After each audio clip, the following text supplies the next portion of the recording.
Are you all right, Miss Shun? My name is Xiao Shun. This is the proper way to address someone in my country. I do apologize, Xiao Shun. Are you all right? Yes, I am. This is the only place where I can find some kind of serenity. Some way to remember my dear Matthew. Are you on your own? Do you have any friends or family who you could be with? I have family and friends, but I need to be here alone. One day maybe I'll go back to them, but not now. I need silence, and I need sadness.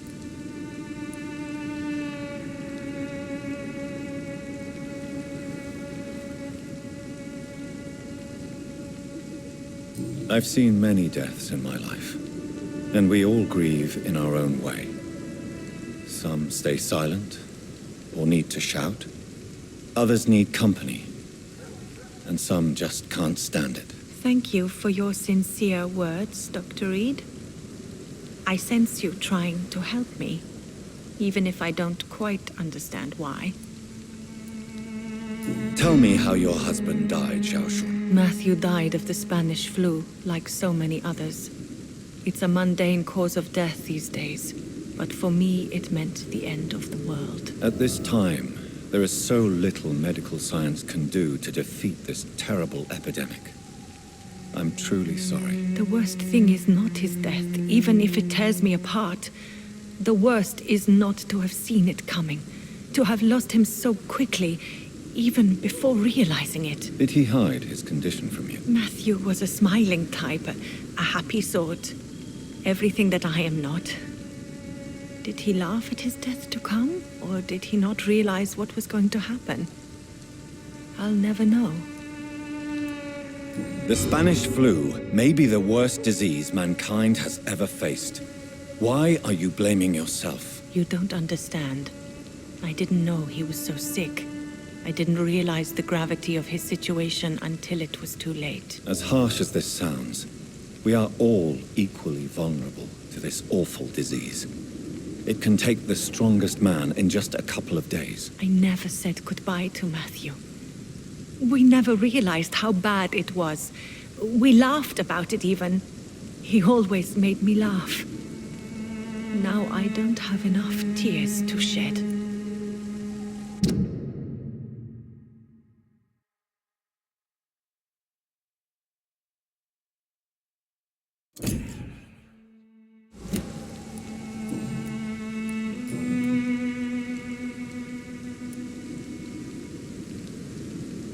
You realize you can't stay here forever, don't you? Eventually, you'll have to leave the cemetery. Why? Why should I go? Since this is the only place I can find peace of mind.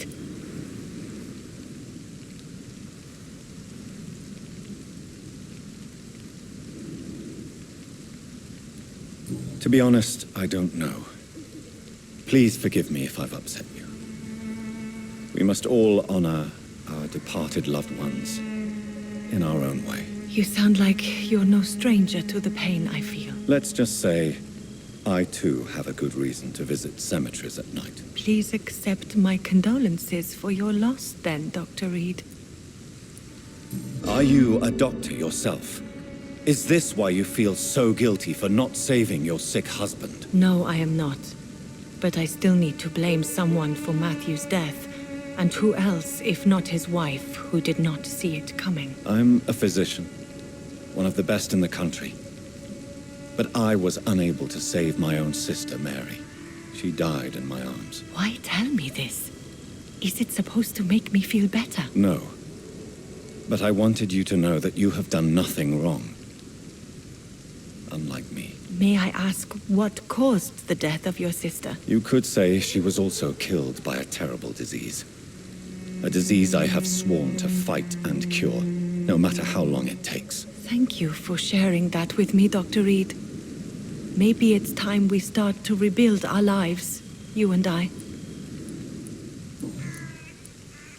Do you know Nurse Dorothy Crane from the Pembroke Hospital? I'd like to know more about her. Sorry, I don't know her. You should go home now. I think you're right. Cemeteries are for the dead, for they need silence too. Thank you for your honesty and your wisdom, Dr. Reed. Thank you for your company, Xiaoshun. Take care on the way home. Maybe I'll see you again in Whitechapel. Goodbye for now. Goodbye for now. Matthew. The world has gone completely mad.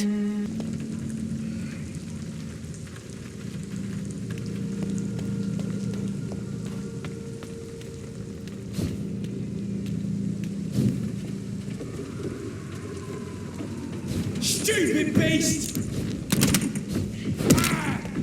The son of a...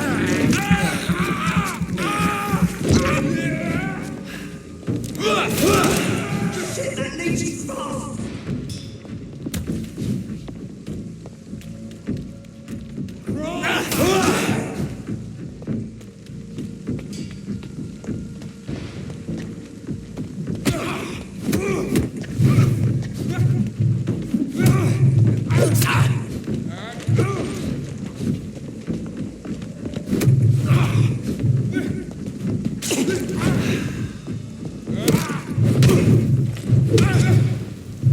God walks with me!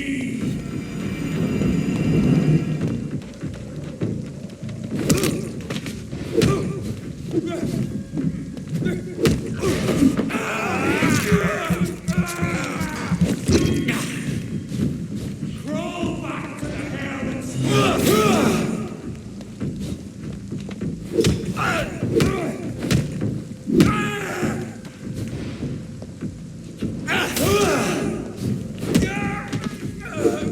This man stunned me with his faith.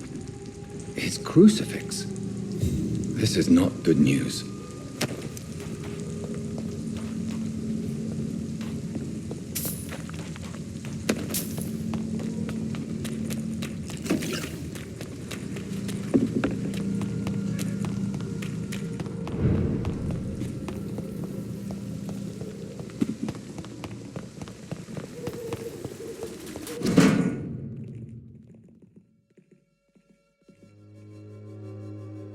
The content of Darius' letter to his children could give me more leverage to enter.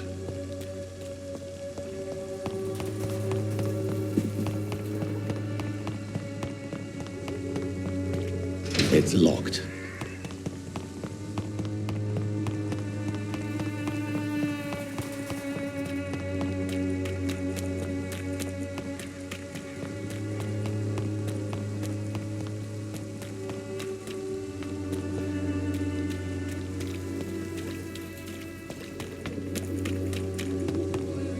Protection against malevolence and trickery. Good evening, Mr. Whitaker. It's Father Whitaker.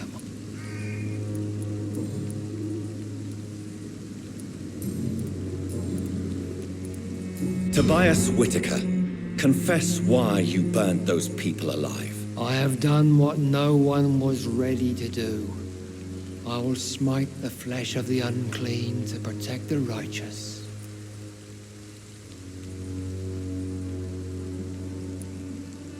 You are just another heartless murderer, exploiting the epidemic to kill with impunity. No!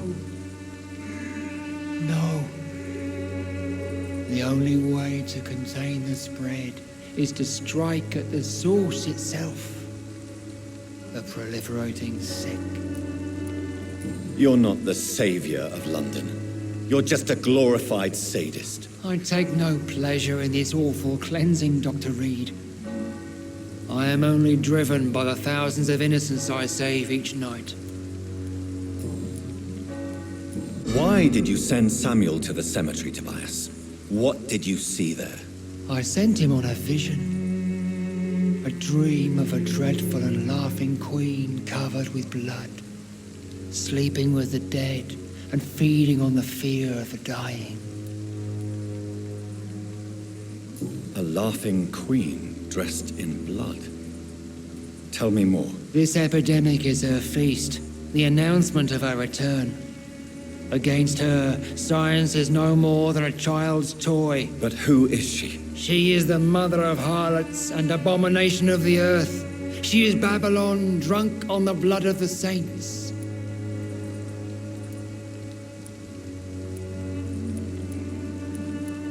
Why did... I sent You sent a man to die because of a stupid vision. I have heard enough of your nonsense.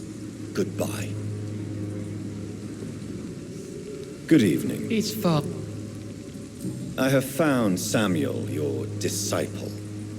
I am afraid I have bad news. I already expected the worst. He should already have come back. He is dead, isn't he? Yes, he is now. The epidemic took him. Samuel steadily made donations to our cause. He would have rewarded you himself if you'd found me in that awful cemetery. Please accept this money. I have heard enough for tonight. Goodbye.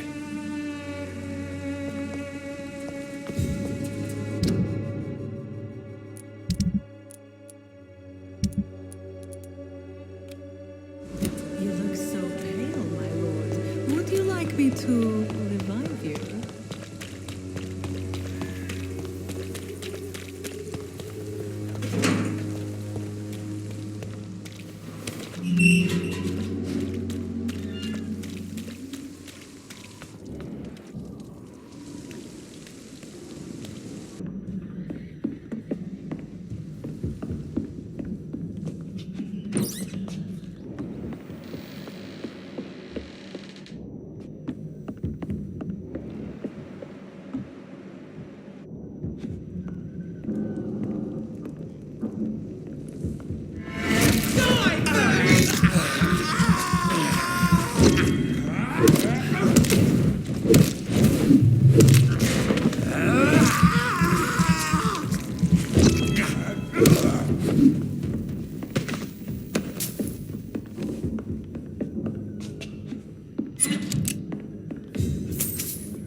This is despicable.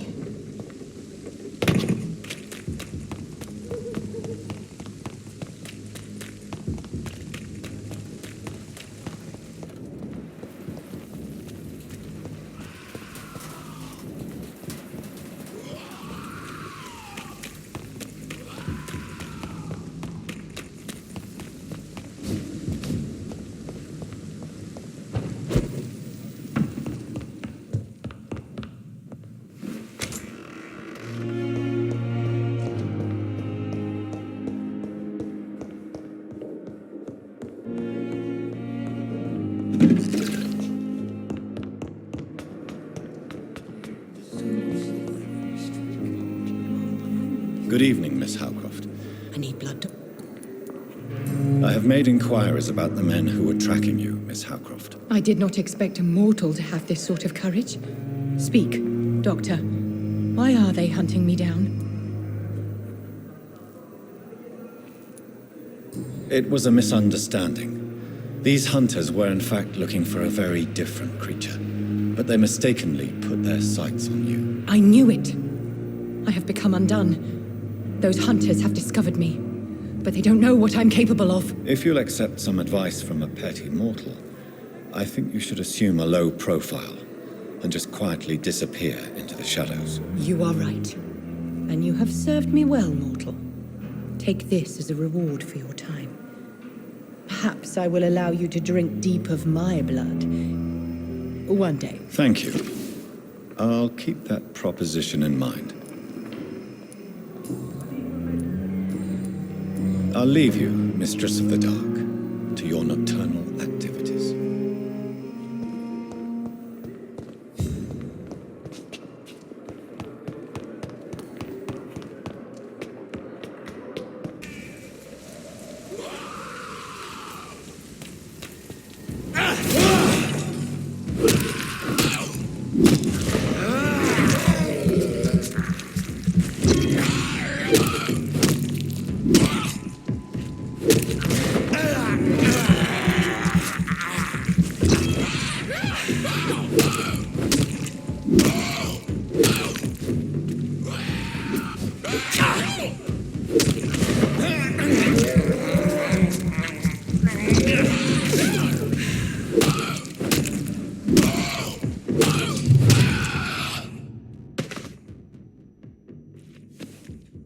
I'm sure Albert would like to know he's been accepted by the Wet Boot Boys.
The other way this week, Joe.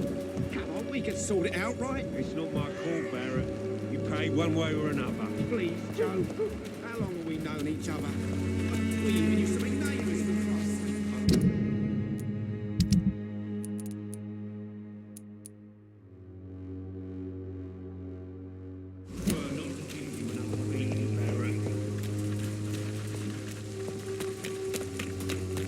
Soon the time will come when you will all be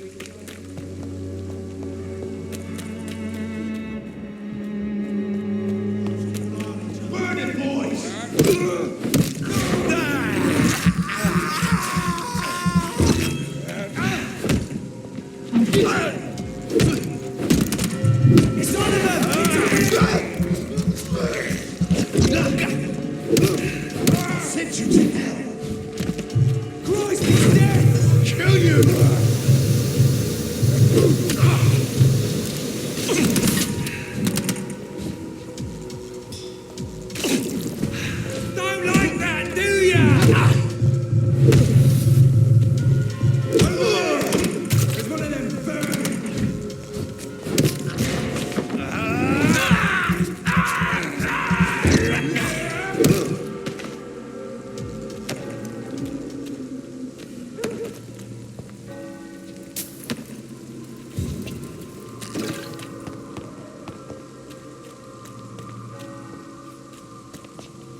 This could be the box Lewis thought he lost.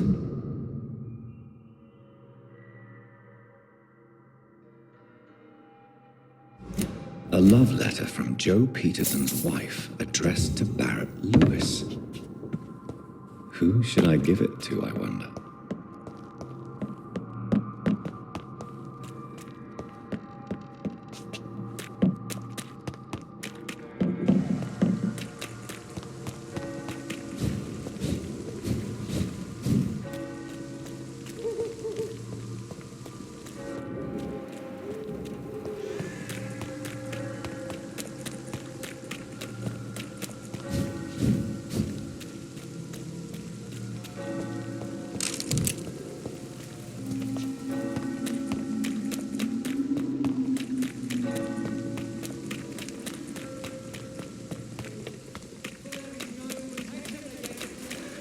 Joe, please, I don't have you. You again? What do you want me...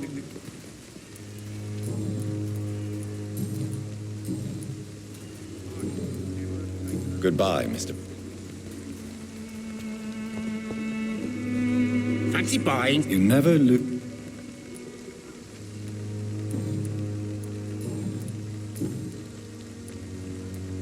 Barrett, you had an affair with Joe's wife, didn't you? Yeah, I did. She's the only woman I loved.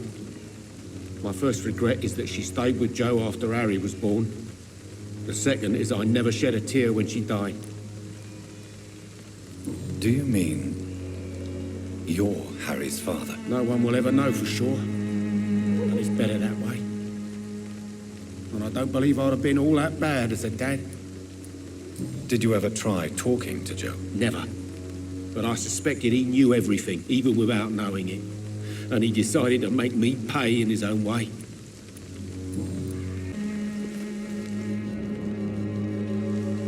Fancy buck. You never... I found this box in an abandoned building nearby. I believe it belongs to you. Let's have a look. Yeah, this is mine. So, you faced those loons that roam around there. Extraordinary. I suppose I was lucky. Luck is a commodity round here. Yours should be properly rewarded. About this package, it's not just tools and trinkets, is it? I want to be rude or anything after your kind gesture, but it's none of your business. Goodbye for now, Mr. Lewis. I know it's hard to believe, but this district has always been wretched. Don't let your guard down.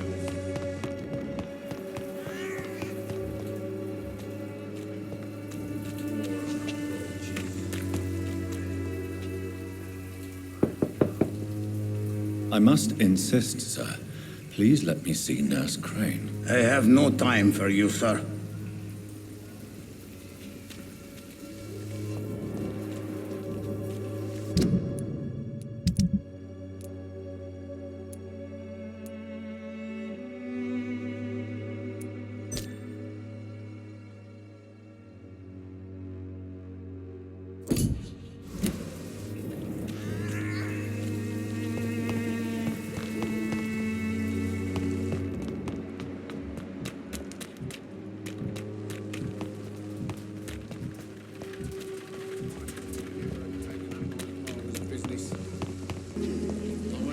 Good evening. I'm afraid...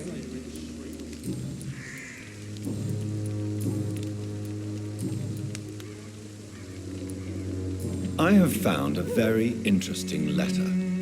Your son planned to prove his worth to the gang by stealing your medicine. Oh, I see. So the little bugger thought he could use his dad to build a reputation. The gang's recruiter was dead when I found him. Perhaps you should take better care of your son. I love my Albert, sir. Believe me. It's just... well, I'm an arsehole, I suppose. Anyway, thanks for the letter. This is for your trouble. A gun, alcohol, and a bad temper.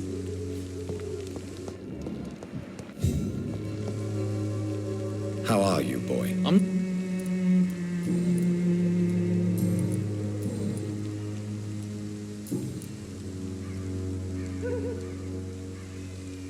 Goodbye, young man.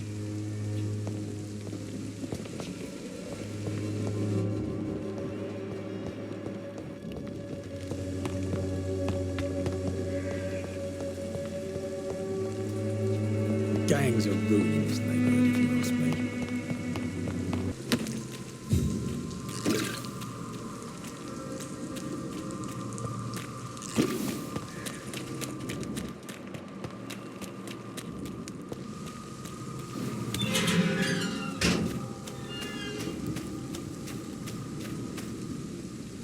Good evening, sir. I'm Dr. Reed. I would like to ask you a few questions. Please be my guest. Although I may not be the best informant regarding this part of town, my words speak about that which the eyes cannot see. Really? Are you an artist of some kind? I'm a poet, sir. Richard Nethercott, at your service. May I ask what you're doing at this hour of night, sir? Do you live here? Not at all. I'm just enjoying the pleasure of a quiet walk. Though night talks are always preferable, if you ask me. Especially with strangers. But are you not afraid of the epidemic? Oh, why should I? I see some equity in the Spanish flu. No flesh should be saved, say the scriptures. Good or evil, rich or poor, all are equal in the eyes of the flu. If you say so.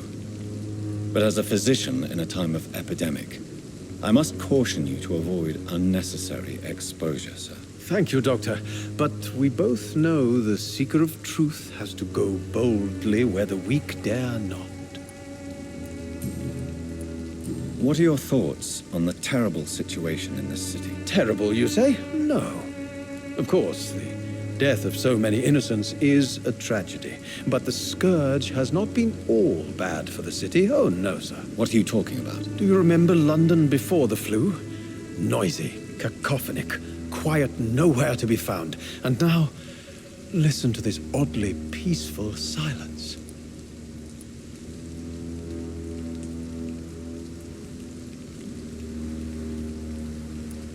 Yes. The enjoyable silence of the grave. You have a unique perspective on the situation, I must admit. Most people fail to understand my perspective.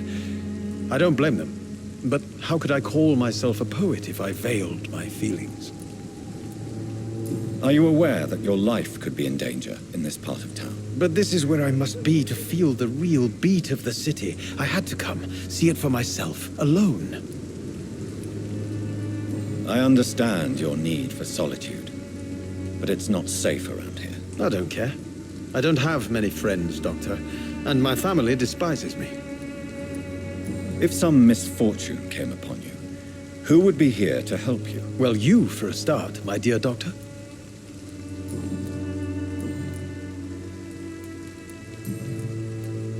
Tell me, Mr. Nethercott, why seek inspiration in Whitechapel?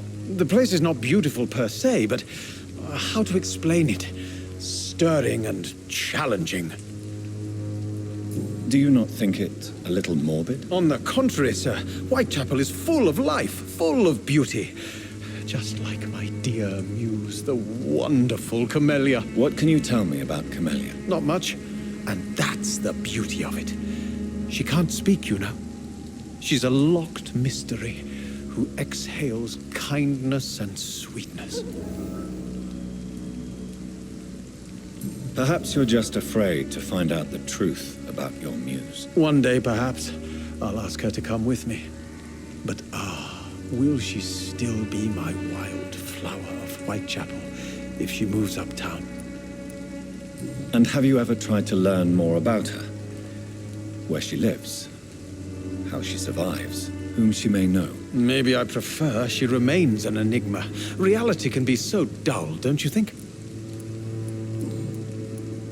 In what way, exactly? The struggle by gaslight, the barren smiles and the arid hunger under the rain. If you say so. Such vibrant antagonism and vivid paradox, the stripped humanity raged across each street. Vivid, of course, yes.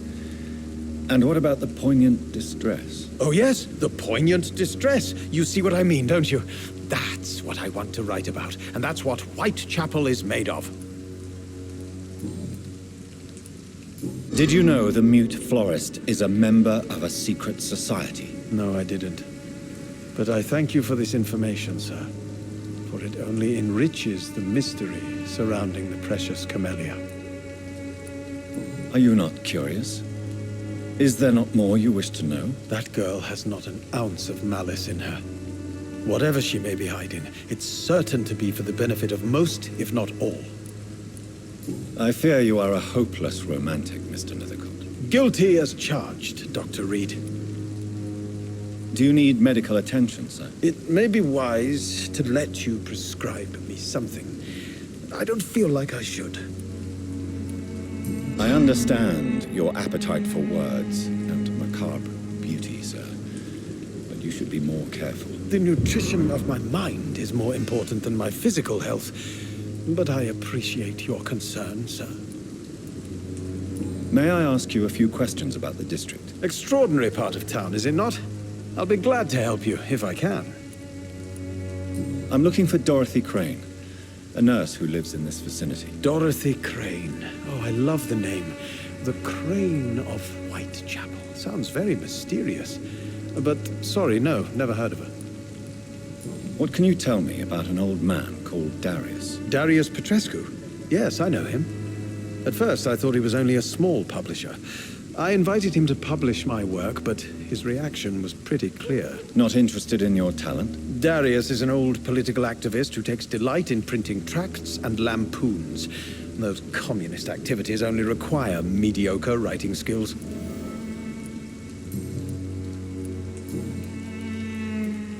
Did you know? No, I didn't.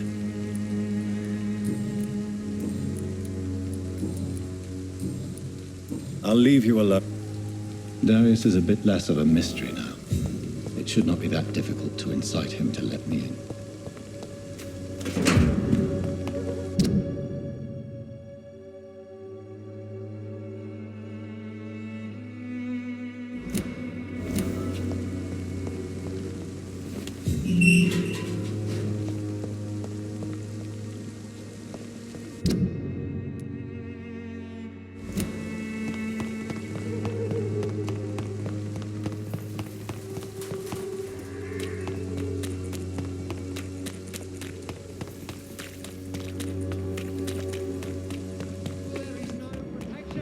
Malevolence and trickery.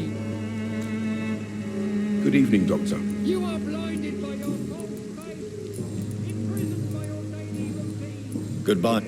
unable to see the true horror around you. Please, Joe.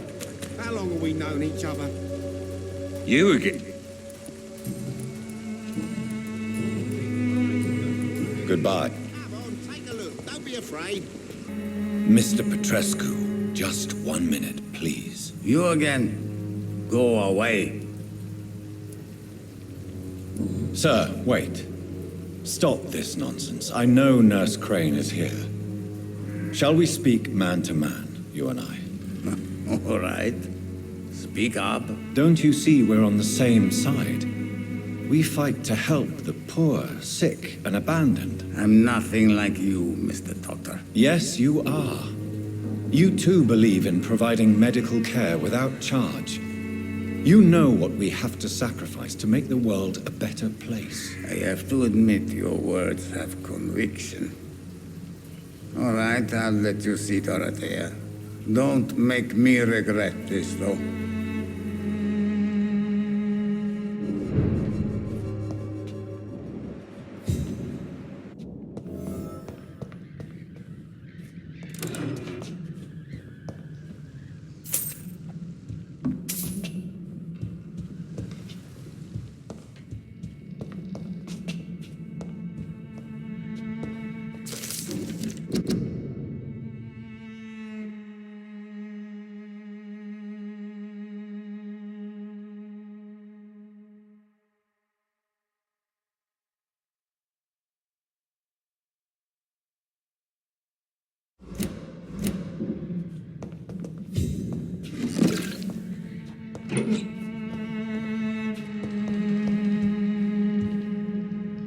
If you want to talk to Dorothea, you must go across the courtyard and take the stairs. We've not been formally introduced. May I ask your name and occupation, sir? I am Darius Petrescu. I'm here to keep snitches and spies away from Dorothea. And I also run this little print shop. So Dorothy's real name is not Crane. Like myself and many people in this area, Dorothea is from occupied Romania. That's all you need to know. She seems important to the community. More than you can imagine. The West End does not want to hear of Whitechapel's misery. Dorothea is one of the few doing something about it. Did you refuse to publish Richard Nethercott's previous works, Darius? Yes, his manuscript is as pompous as he is starched. Now there's a man who loves the sound of his own voice. You could have told him so. As a great writer recently said, politeness is the most acceptable hypocrisy.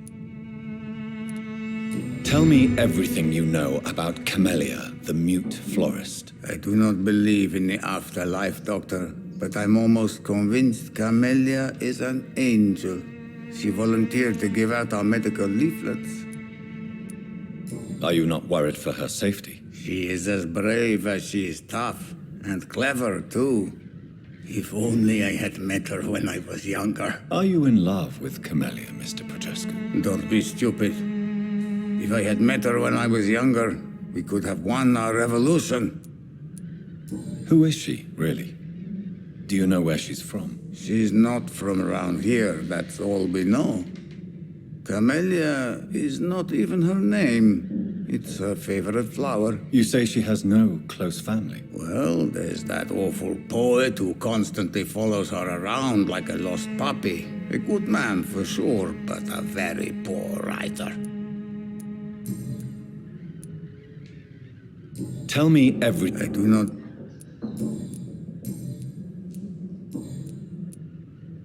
Do you have any family left, Mr. Petrescu? Children or grandchildren? Who knows? I have abandoned my people for so long, they might as well be dead. As dead as I am for them, I suppose. Don't be embarrassed, sir. If you must know, my own father disappeared many years ago, and I forgave him. It's quite awkward to talk about our families like this, but... Thank you, Dr. Reed. I appreciate your trust. This war won't last forever. Did you ever think of returning to your country now it's free? No. I have taught strength and determination to my sons and daughters. I'm an old, dying man who only has memories of better times to cherish. I know you fought for your country when it was occupied, Darius. Tell me more about it. I know my days are numbered, and I know I won't see my homeland again. But I fought for Romania all my life, and I will until my last breath. But Romania escaped the grasp of the Austro-Hungarian Empire. It's a free country again. It is not the country I fought for. My homeland is not appeased, Doctor. And I still see a dark future ahead for my people. How did you meet Nurse Crane, Darius? Why does she trust you? I'm her oldest friend in England. Dorothea and I share many ideas about this country and about the country we left. You mean occupied Romania, don't you? Even if not directly, I fought against your enemies. Really? Then perhaps you have more in common with Dorothea than meets the eye, Dr. Reed. Do you need some help, Mr. Petrescu? I am very tired, but that is all. I don't need you, Doctor.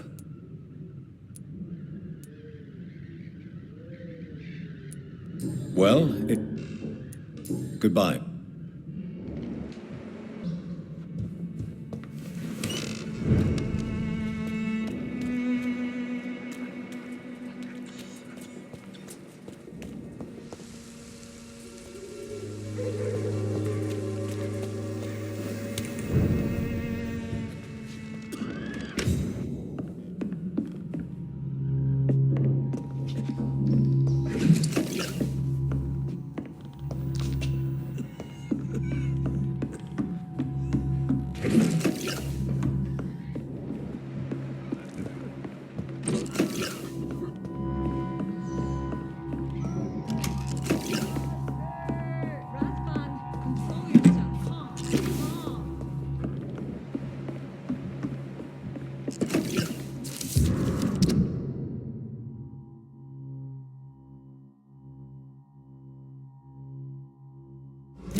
What do we have here, nurse? Patient Razvan Vasily. High fever running on 3 days. Complaints of dizziness, muscle aches, and head pain. Diagnosed with influenza. Treatment? Aspirin and salicin for the fever and discomfort. Liquids for dehydration, but he's having trouble keeping even water down. Thank you, nurse. Anything else I should know? He did lose consciousness this morning, but he's never had convulsions like these. He's not convulsing, he's choking. He's not getting any air. Sculp! Hand me that sculp! What can I do, Doctor?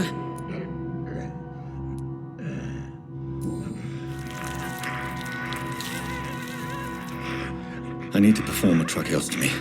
Short pipe. That rubber tube will do. We're going to cut a passage for air through the neck. Yes, Doctor. He's breathing again, but he's coughing up blood. Internal hemorrhaging. I need to make another incision into the chest cavity to drain the fluids from the lung. Prepare another tube. A thoracostomy. Doctor, we've nothing to fight the infection. We need an aseptic environment. Don't question me, nurse. I need a drain. Now. Yes, Doctor.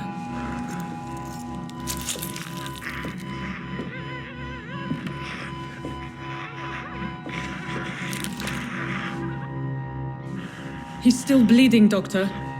I'm losing his pulse. The drain must have punctured the intercostal artery. There's too much blood. Are you all right, Doctor? I can't see.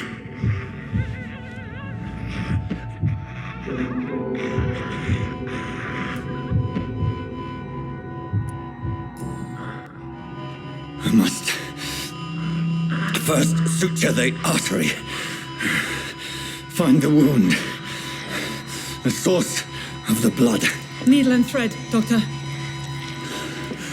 Good. The stitches are holding. How's he doing? We're losing him. We've lost his pulse. He's dying, Doctor!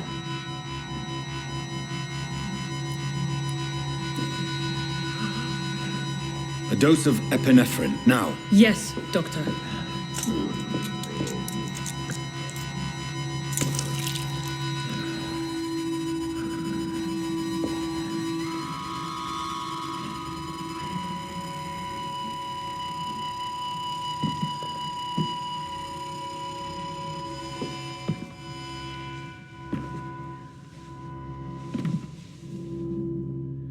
We've lost the pulse. He's gone, Doctor. Nurse, we did everything we could. Yes, I know. You are true to your reputation, Dr. Reed. Dedicated and precise. No one could have done more. This was not an influenza-induced seizure. I've never seen symptoms like these on the continent. Neither have I. But the previous symptoms leading up to this attack were the same, indistinguishable from the epidemic. No. There was something more vile in these reactions. Something primitive. There have been numerous reports of mental breakdowns caused by the fever that accompanies the flu itself, Doctor. Yes, but I'd best take some samples of the blood for analysis.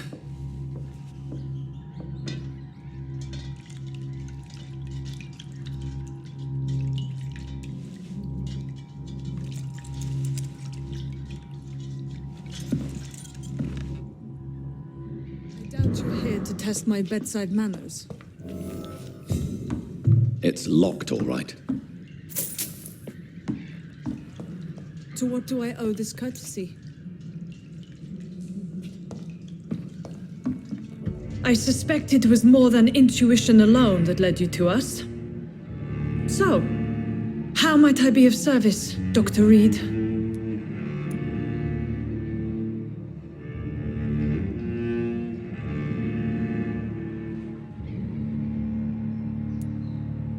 I've come to put an end to this insufferable blackmailing, Dorothy. Doctor, you think your warnings scare me? I've stolen and plied, blackmailed and lied, but what else am I to do? I'm all these people have. But why Lady Ashbury? Why her, of all people? She's pristine and proper, all right. But that she-wolf in sheep's clothing murders the poor for sport. I have her where she belongs, and I'll milk her for all she's got. Dr. Swansea is a sensible and honest man. He wouldn't have refused your friend's care at Pembroke. It's easy for you to say, Doctor. These people cannot go to the police, nor to the hospital. They don't even speak English. They depend on me for everything. So, the end justifies the means. Is that your defense? I know you're kind, Doctor. Just another fine-heeled, silver-spooned gentleman who was given the world on a platter. You know nothing of poverty. Nothing of the shame, the hunger, the loneliness. You've convinced me of the sincerity of your actions and their noble justifications. But all the same, blackmail is a crime. and it will stop, Nurse Crane. So, are you going to turn me over to the authorities?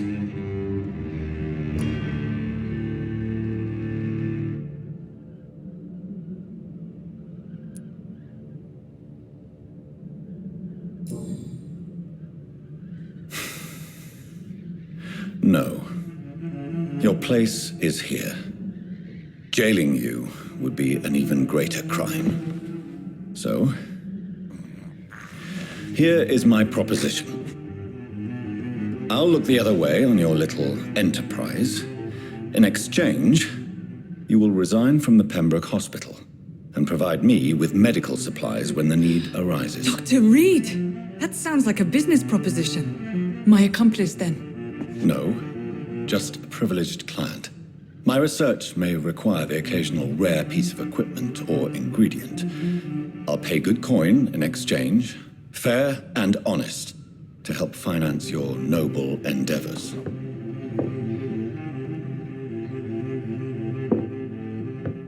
We have ourselves a deal, Doctor. Good customers are always welcome. Yes, Nurse Crane. We have a deal.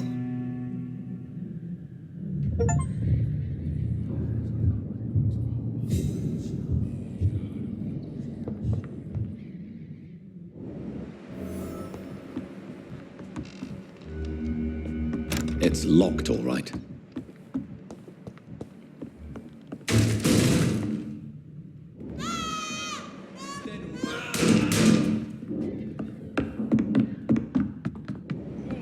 This one stinks already. Close the lead, boys! Murdering bastard!